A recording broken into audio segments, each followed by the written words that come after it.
When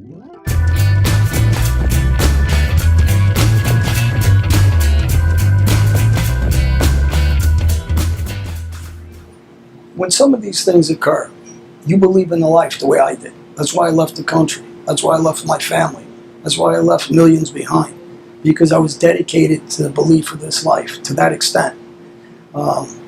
So when I look at this stuff and say some of the violence I was involved in, or I know kids will be involved if they stay on this path, will lose their life, you need to really, as best as you can, try to educate them away from it.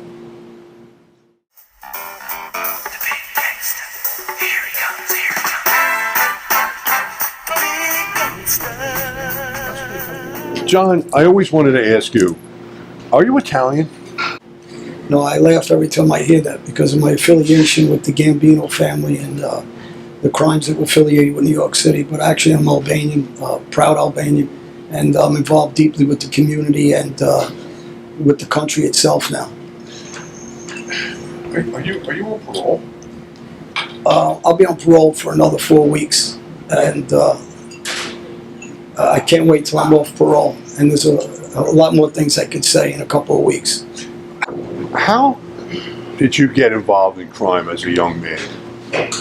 Well, I grew up in Jamaica Avenue, Queens, which was known as Woodhaven as the section. And it was predominantly a gangster area between where I lived, Ozone Park, Queens, is an area that was prevalent with mobsters. And I was raised around them. My uncle was involved with them. My cousins were involved with them. My father on the outskirt level was, not involved but friendly with them. And my baseball coach, Andy Ruggiano's, Albert Ruggiano's dad was the boss of the Gambino family at the time. So I had a complete exposure to the mob world as a young kid. You as an Albanian, though, you could never be a made man, right? No, I could never be a made man, member of the mob, as far as being a made member inducted into the family.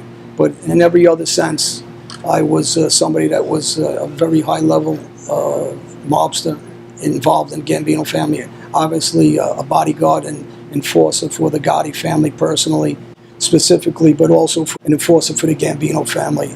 My tools of trade, being an earner and somebody that was... An earner, would you say? Yeah, financial earner for the family on the streets, and a violent guy earned me positions with, the hierarchy of our families. Is that your title, enforcer? Yeah, well, everybody knew me as actually nicknamed the sheriff. The sheriff? It was a neighborhood kid came up with it and just followed me as a guy that was going to come around. And if you knew you saw me, you knew there was going to be violence or shooting of some sort. Certainly a guy like yourself must be fascinated with trying to get inside their heads and see what makes these guys tick. Well, there's no logic to it, because if you're approaching it logically, morally, you say, how can you condone what it is that you do? Shakedowns, violence, dealing drugs, killing people. So it's hard, but when I talk to enough of these guys, the ones that delude themselves basically say, it's like I'm a soldier. He said, and I'm in a war, and the guys that are in this life with me know that violence is a part of what happens. If you break the rules, you're going to pay a price. I think that's the way they justify it in their head. And John Alite, the principal figure in this book, bought into that for the longest time. And even today, he's still wrestling with, how did I become that guy? Why did I do what I did? I mean, he confessed to, I think, 6 murders, but he'll tell you, I've shot so many guys, probably some more of them died that I don't even know of.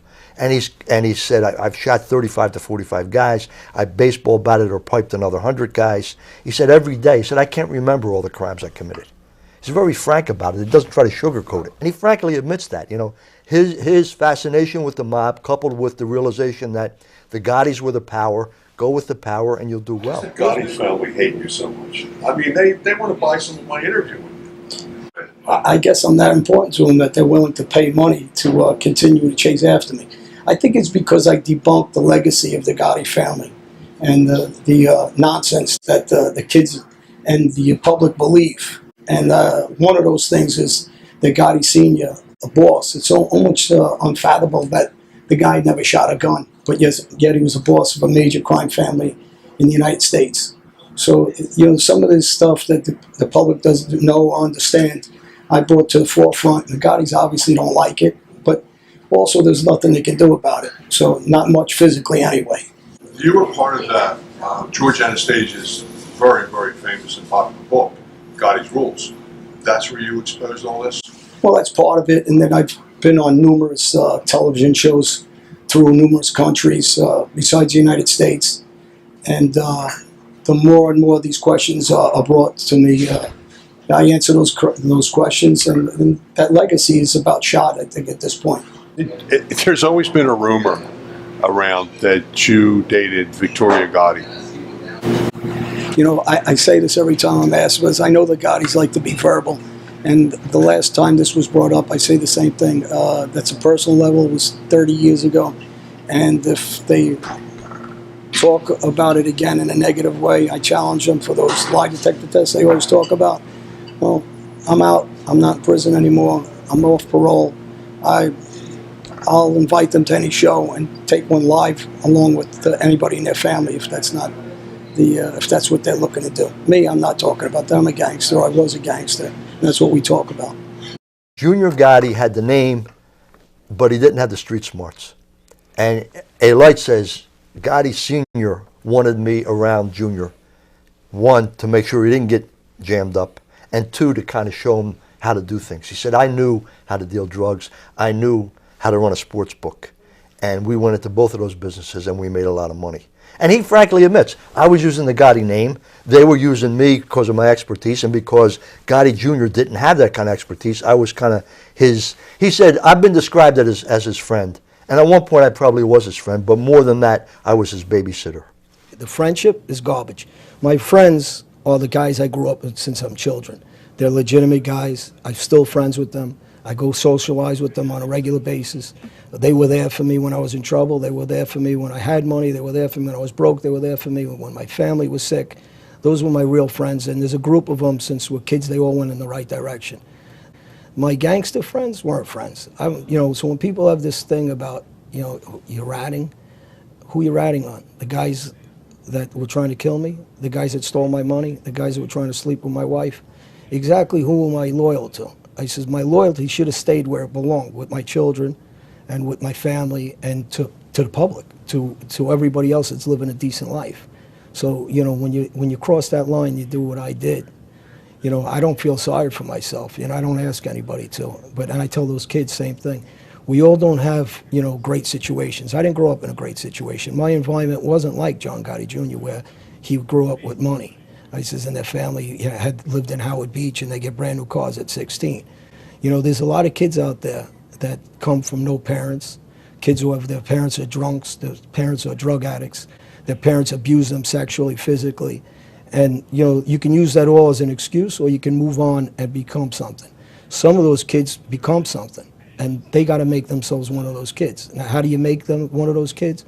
You got to make them strong mentally. Let them know that they're a good person. They deserve a good life, because a lot of that is you don't believe in yourself, insecurities. I think, obviously bullying is because of insecurity. And you got to teach kids when they're trying to be so tough and they got their pants off their butt and they got that look of trying to be a gangster on the street. It's because maybe they're scared. Some of the kids are scared. They join groups and gangs because they're intimidated alone. They can't stand by themselves because they're insecure, so they need somebody to hold them up. But they're just picking the wrong people to hold them up. And the interesting thing about him, and I've thought a lot about this, he was a very good athlete. And he was a baseball player. Baseball player. He started for 4 years on his high school team, played varsity all 4 years, got a scholarship to the University of Tampa, went to Florida, and he wrecked his elbow, and they had Tommy John surgery, and it didn't work. Right. So his baseball career was over. So he came back to Queens, and he went into the neighborhood. He started dealing drugs, and that's how he ended up in the orbit of the Gottis. What part of Queens? Bergen? Is that Woodhaven. Woodhaven, and the Gottis were from Howard Beach, I think it was. They were adjacent neighborhoods. But I think, as I thought more and more about this, I think Alite took the attributes that made him a good athlete. Be aggressive, be daring, always try to be better than the next guy. And he kind of morphed that into his approach to the underworld. And he was, for want of a better expression, kind of a rising star. And he saw if he hooked up with the Gottis, he'd have access, he'd have status, he'd have power, and he would be able to make even more money. You went to college on a baseball scholarship. University of Tampa. I was a very good baseball player at the time. You'd be, you'd be conservative and you wouldn't say that. You wouldn't be bragging. And as you get older, you're more confident. You talk about the past and you try to be as realistic and honest as possible. And those are one of the things I enjoyed baseball.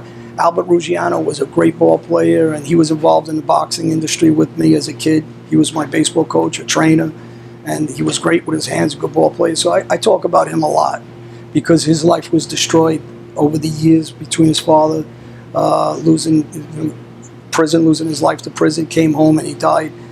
Albert never had the life he really should have had. This was a guy that was an unbelievable athlete, good-looking guy, a money maker, and this life destroyed his life. So these are some of the things that I think about, and people hear me talk about this guy so much. His father was the boss in our area before Gotti ever existed, and because of his downfall and going to prison, people don't hear about him or about their family. But I really loved that guy. I loved his family. I loved his father. He was a guy I looked up to. By 2003, his relationship with Gotti Jr. has fallen apart, and they're at each other. And he said to me, if I had stayed, either I would have had to kill them, Gotti Jr., Carmen Agnello. He said, I would have had to kill about 10 guys, or they would have killed me. And he said, on top of that, I knew there were grand juries in New York and in Tampa that were going to come down with indictments. So he said, I decided. Why Tampa? He had spent a lot of time in Tampa. He had businesses down there, and he and another guy had he said, we planted the flag for the Gambino family in Tampa. They were into valet parking, they were into nightclubs, extortion, all kind of stuff. So he knew these indictments were going to come. And he had a lot of money. He claims, and I think it's legitimate, that he had made probably about $10 million dealing drugs and sports betting. And he had some of his money moved to banks in Canada, and he was able to wire money out of Canada to wherever he was in the world. Now, That's pretty crafty. That's the point I'm getting to. I know a lot of guys who I've talked to from Philadelphia and South Jersey.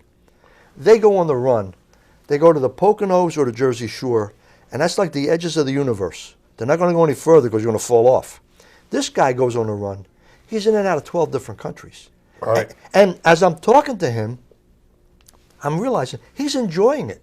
He's enjoying learning foreign languages, having different foods, meeting different people. He's in and out of Albania 2 or 3 times, which is where his family's from. He's in Amsterdam. He's in Paris. He's in Barcelona. In and out of Cuba. He's in South America. He ends up settling in Brazil, in Copacabana. It's the good life. And he says, I decided I'm on the run. I'm going to live well. I'm not going to hide. So he's in Copacabana and he's living well. And he's got this money. As long as you got money, you can live well anywhere, he says. And that's the last 6-8 months he's living in Copacabana, establishes a beachhead there. He's not into crime anymore because he's on the run. And he knows he's being looked for. And he was about to leave. He said, I've got a sixth sense about this. I knew it was time to get out. There are too many things going on that little red flags indicated that they might be closing in on me. And he said I waited a day too late, and he was like a squad of Brazilian police surrounded him on the streets, took him into custody, and then that's how he ended up in a Brazilian prison. You were in prison in Brazil. You certainly know about the Brazilian prison riots. I've been contacted a lot by the media in the last couple of days because of the prison riots in Brazil and my perspective. I have a good buddy of mine that was in Gotti's roles with me. His name's Klaus from Denmark. They did a show recently on us in Denmark that aired a couple of months back. We're going to be doing a tour in about 6 weeks from different countries. And we're going to talk about different violence, different groups, different mob families in these other countries in Europe. One of the subjects we talk about is Brazil, the situation there, the crime, the violence within the prison system. Obviously very violent. Very violent. The jail I was in, Ari Franco in Agua Santa, was also known for its riots. The lack of advocacy groups that are allowed in. Actually, none were ever allowed in Ari Franco. And people just get an idea by seeing what they see. It became very public because of 60 deaths, 60 decapitations, the violence within the prison system with guns, machetes, swords, not knives. Those are nothing in those jails. So when people talk about who runs those prison systems, it's the inmates. It's very difficult for those guards to be inside those prison systems unless they're corrupt, because they lose their lives like they just did in this last incident in Malice. Are you working on any new books? I just finished my second book, which is going to be called Prison Rules, I believe. It's in the ending edit stages of that, and I've been consulting with George Anastasia on this book also, and I'm starting the third. What would Prison Rules be about? It's going to be a book from the insight of an ex-police officer that was arrested and did some serious time, more than a decade. It'll be from a prison guard, psychiatrists, doctors, lawyers, different perspectives, also from some famous ball players and actors, actresses that have been involved with the criminal system besides regular everyday people, whether they were stockbrokers or criminals in the mob world or just gang members. You know, one of the projects I'm involved in now is getting involved with some of the smaller precincts and the academies to properly train officers not to be corrupted. And people believe that they're corrupted through money. That's not initial, that's secondary. Initial is the common ground, as if you're going to meet a girl and you court them. And while you're courting them, there's ways to court them. There's things that they enjoy that you enjoy, and it gives you that opening to go after those people. Same thing, I said that's one of the things that we're going to cover, and that we're trying to work with the academies and working together to change the public, I guess, image of the police departments. What's your next project? My next project is going to be my third book.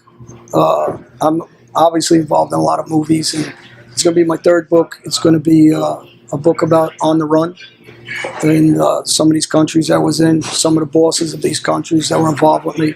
Klaus will be involved in that book heavily with me, and we'll talk about international drug dealing, murder, and steps, West Africa, where Klaus set me up with passports in that region, where I was eventually caught with eight passports. On a business level, I'm involved with, in the middle of importing Medusa Cafe into the United States with the owner, Ben, who's Albanian and from Tirana.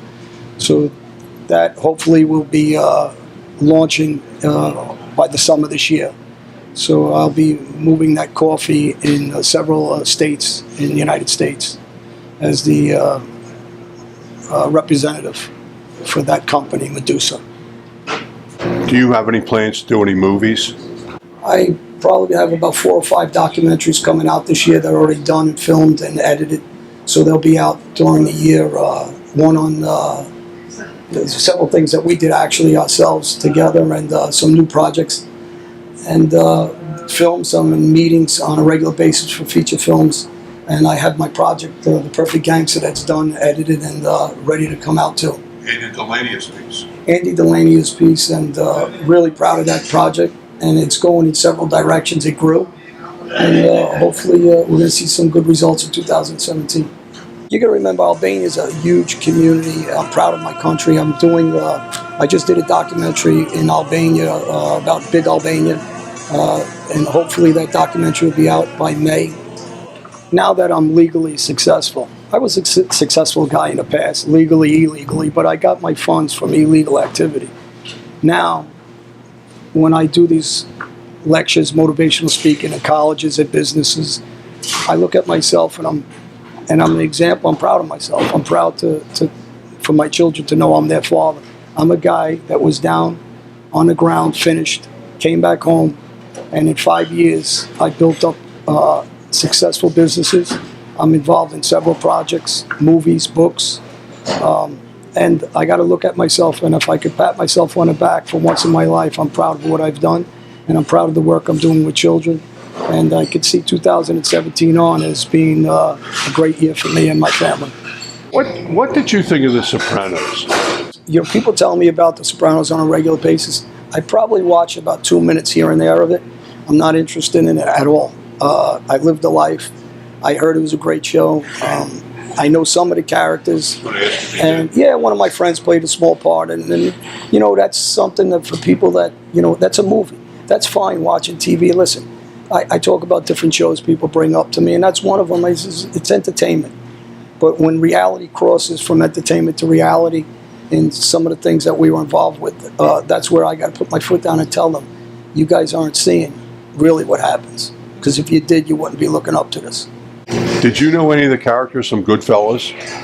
Sure. I was very good friends with the character that Robert De Niro plays as Jimmy Burke. His son, Frankie Burke, is dead. He was shot 5 times in the head.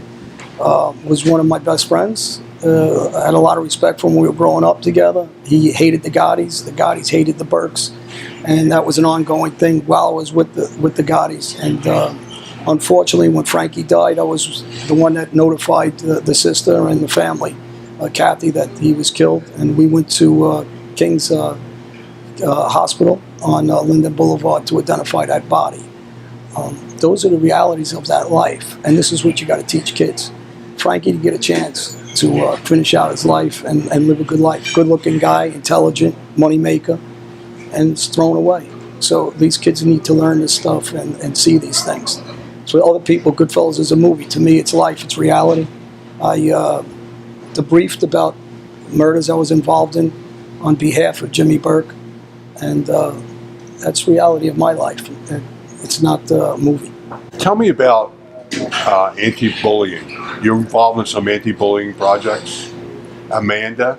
I smile when you talk about Amanda because she's got such a great little personality. She's full of pep, and she's going to school now for EMS, emergency service. I'm proud of her. She's a girl that didn't come from a lot of opportunity, and she's taken the opportunity she has now, and she's running with it.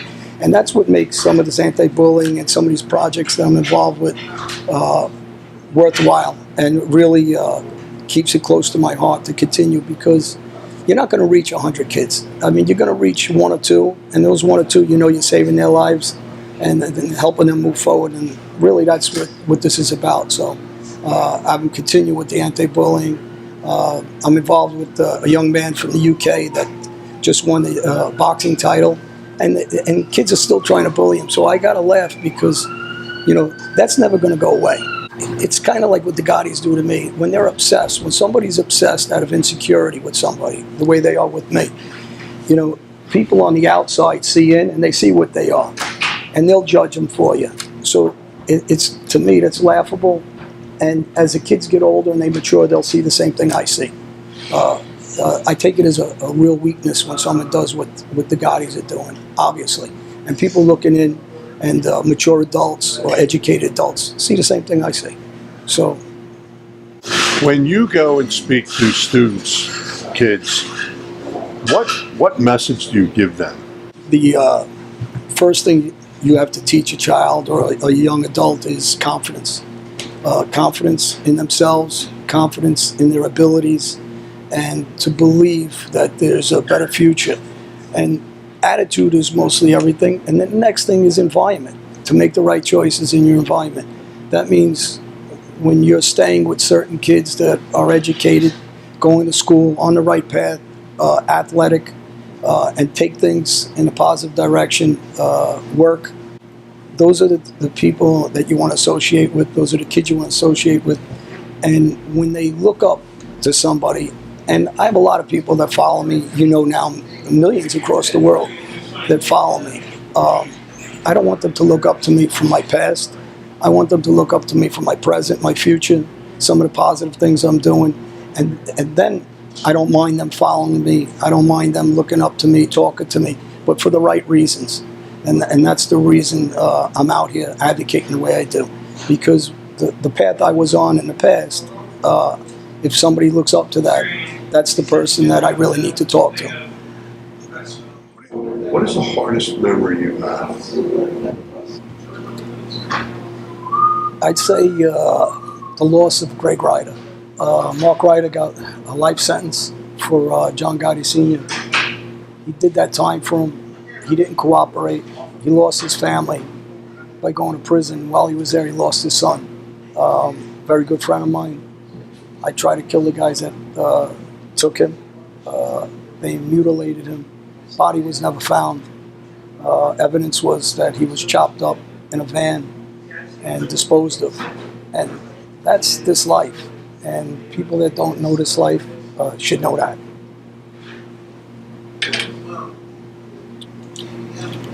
And that's honest. That's even me. Thank you. Dear Mr. Alite, first off, I just want to say that I'm a huge fan of yours and of your book, Gotti's Rules. I was always into reading nonfiction crime stories. All thanks to my dad. Your life was by far the most interesting and high-octaned. Couldn't put the book down. Well, my father passed away recently, and it's been really hard on my family and I. His last gift to me was your book, and I actually did my summer reading project on it. Fingers crossed, I get an A.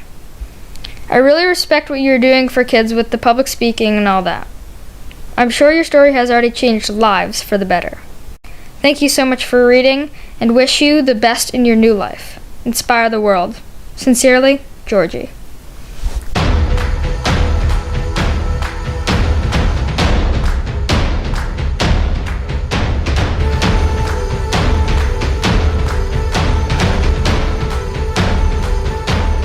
Happy New Year to you. Thank you very much.